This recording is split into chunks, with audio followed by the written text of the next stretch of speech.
Atenção! Uma crise de proporções assim históricas está se desenrolando no Oriente Médio. E ela tem o potencial de simplesmente paralisar a economia global. O Irã fechou o que é talvez o ponto de energia mais vital do mundo.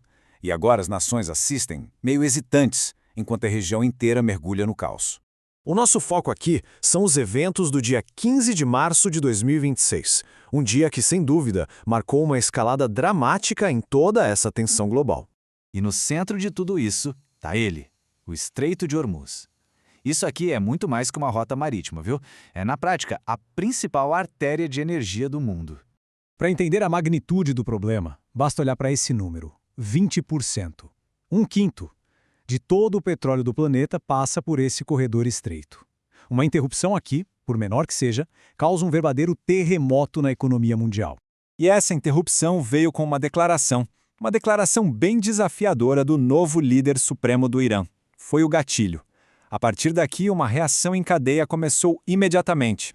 Essa reação começou lá em Washington, com um ultimato que, deixou o mundo inteiro em alerta. Só que a resposta a essa exigência não foi nem um pouco simples. Direto do Força Aérea 1, a mensagem do presidente Donald Trump foi, bem direto ao ponto. Ele exigiu que umas 7 nações se juntassem aos Estados Unidos para formar uma coalizão naval. O objetivo? Manter o estreito aberto. E a lógica por trás dessa exigência de Trump fica bem clara nessa citação. Ele basicamente argumenta que a segurança do estreito não é um problema só dos americanos, já que eles têm as próprias fontes de energia. Ele joga a responsabilidade direto no colo das nações que mais dependem do petróleo que vem do Golfo. E qual foi a resposta do mundo a esse pedido? Bem, foi tímida e bastante dividida. O Reino Unido, ainda está discutindo. A China pede calma. A França até considera participar, mas só depois, quando os combates diminuírem. E a Alemanha, um sonoro não. Parece que ninguém está muito afim de pular na linha de frente. Com a diplomacia nesse impasse e a principal rota de petróleo do mundo bloqueada, as consequências econômicas foram, claro, imediatas e bem severas. E essa dependência desigual ajuda a explicar a lógica do Trump. Olha só, a China importa quase 90% do seu petróleo pelo estreito. O Japão também depende muito. E os Estados Unidos? Uma fração mínima. Fica bem claro quem tem mais a perder com essa história, economicamente falando. E numa tentativa, desesperada de acalmar os mercados, a Agência Internacional de Energia anunciou a liberação de uma quantidade gigantesca de suas reservas de emergência. Quase 412 milhões de barris. É simplesmente a maior liberação da história, um sinal bem claro do pânico que tomou conta dos mercados globais. Mas o problema é que isso aqui já deixou de ser apenas uma crise econômica ou diplomática. O conflito militar saiu de controle. Ele está se espalhando muito rápido, incendiando o Oriente Médio inteiro. A situação se deteriorou muito rápido. Tudo começou no fim de fevereiro, com aqueles ataques coordenados dos Estados Unidos e de Israel, bem no meio das negociações nucleares. A resposta do Irã foi escalando, de simples ameaças para uma ofensiva militar em larga escala, tudo isso em questão de semanas.